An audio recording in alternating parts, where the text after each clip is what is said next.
So I own land, and for the people who come into the game and they need to refill their hourglass, will they be giving us their token to refill it for the people that own the land and own the time warden, or will they just be able to refill it at will for free? Or will they have to pay us the native token?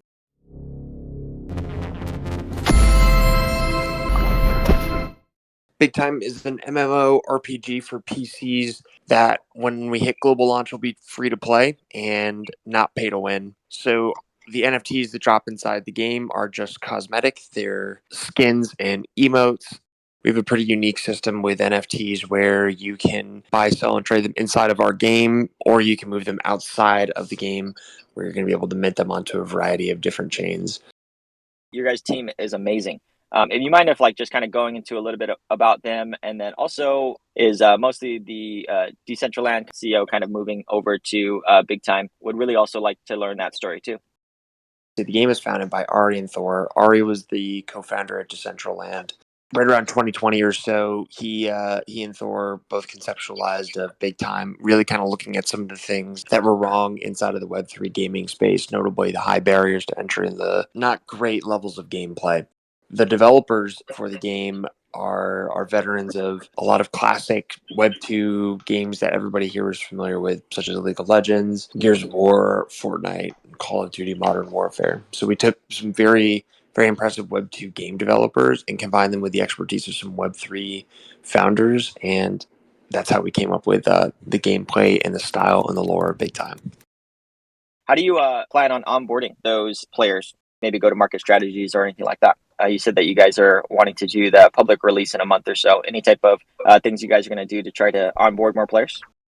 The opening it up to everybody in the next month is somewhat aspirational. It could even be into fourth quarter. We haven't set a date yet. What we really need are Web 2 gamers to start playing the game and to start getting them involved. Because generally we've seen that Web 2 gamers have not moved over into Web 3 gaming and taken over that mass adoption like you would have expected. So we built a game that's very accessible to Web 2 gamers. And so we're reaching out extensively to streamers, YouTube, Facebook gamers as well, and ask them to try out the game and then talk about it with their communities. This is for the mystery bosses. I didn't understand if the higher tier mystery boss, help you make the NFTs faster, or do the land. Like, let's say if you have like a exotic small and you got an uncommon forge. Since the land is such a high ranking land, would that help you make the NFT faster? Or let's say if the forge was a exotic forge, would that help you make the NFT faster? Or do they both have some give and take? Yeah, there's give and take to it. It's hard for me to answer that question because the speed with which you want to upgrade something inside of your forges and armories is going to be dictated by several factors, including the amount of resources that you need to upgrade it, what you're trying to upgrade it to, and what its initial level is. But generally speaking, the more scarce it is that your land NFT type is that you have, then you're generally going to be able to upgrade things to a higher level and at a faster rate. What are some major things that you guys are doing internally and also for the audience? The next big date that people can look forward to from BigTime is the start of Ruby Pass period. From Ruby Pass onwards, it will be an entirely free-to-play game forever. That Ruby Pass period here is going to be starting in July. Probably got about another 3, maybe 4 weeks until that starts. That's the next big hurdle for us. The other question that I have for both of you guys is more of how the economy is going to be set up, just to kind of give a broad overview. So the economy that exists right now inside of the game is relatively simplistic.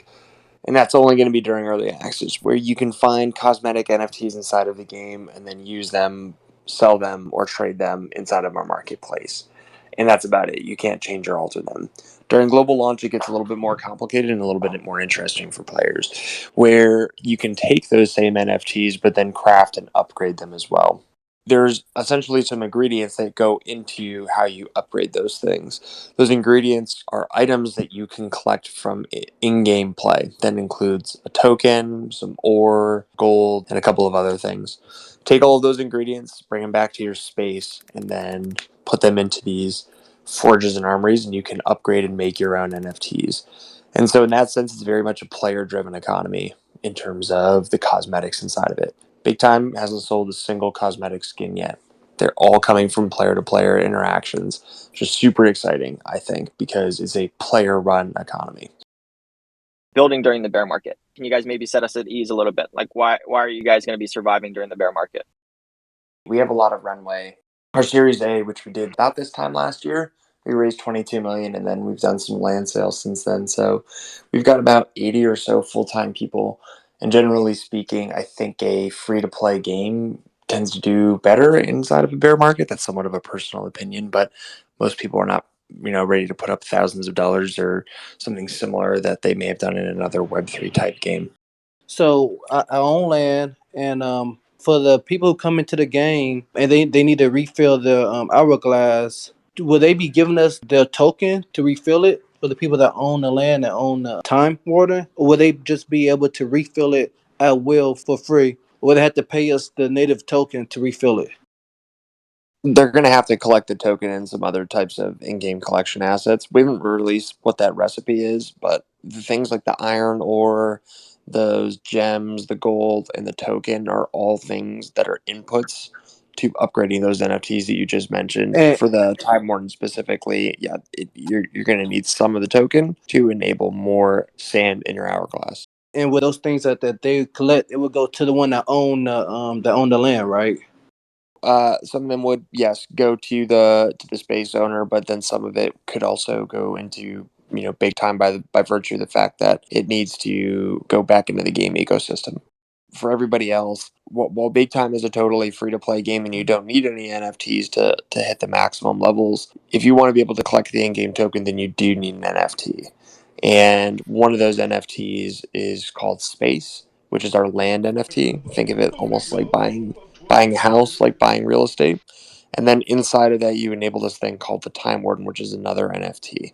And when you enable that Time Warden, it essentially starts a countdown timer on your character so that as you fight your way through these dungeons and pick up droppable loot, that's how you can collect the token. I've been playing the game the last weeks, and I get into a guild, and they make me doubt a lot. I have a legendary space, and the guild was telling me that if I have a forge, I know the rarity of your forge makes you upgrade your weapons or your NFTs higher.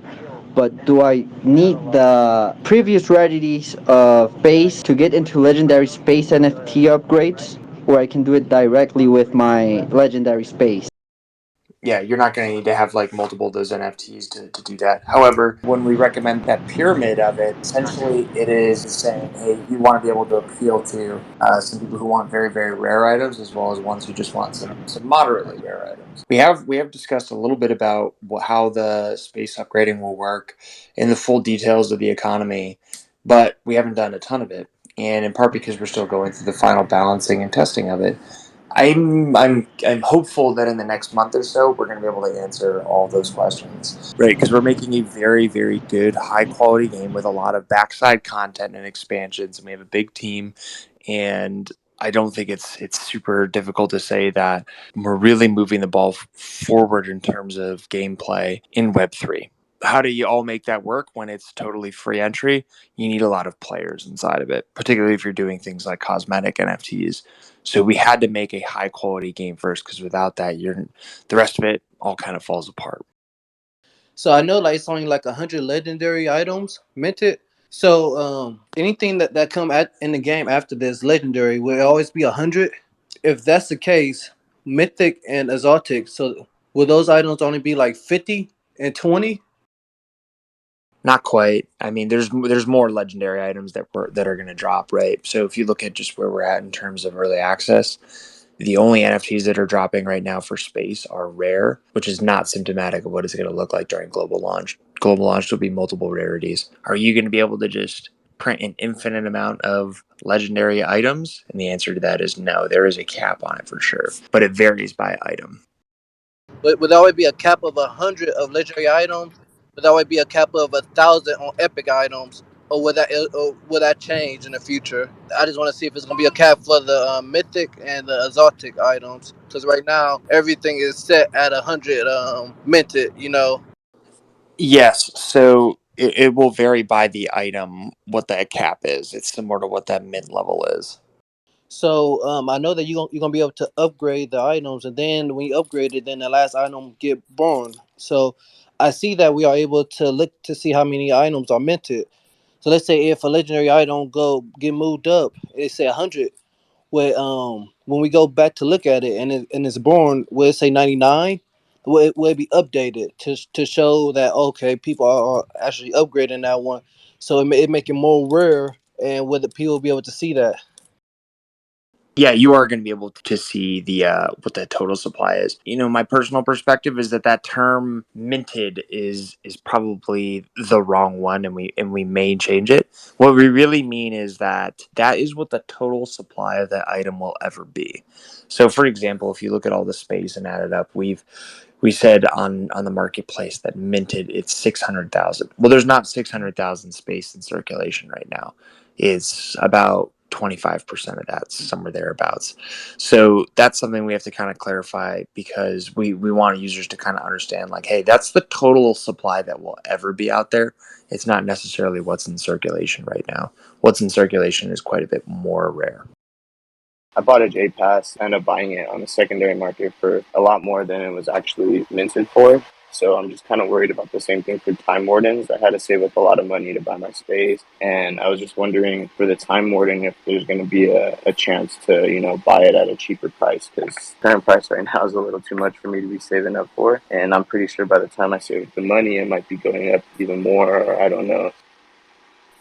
Yeah, unfortunately, I don't have a date for you if and when there's going to be a public sale of the Time Warden. They will be able to drop inside the game, like during global launch, and they are continuing to drop throughout the rest of the Jade Pass period. But unfortunately, I couldn't give you an exact date of when that would be, or if there's going to be a set quantity.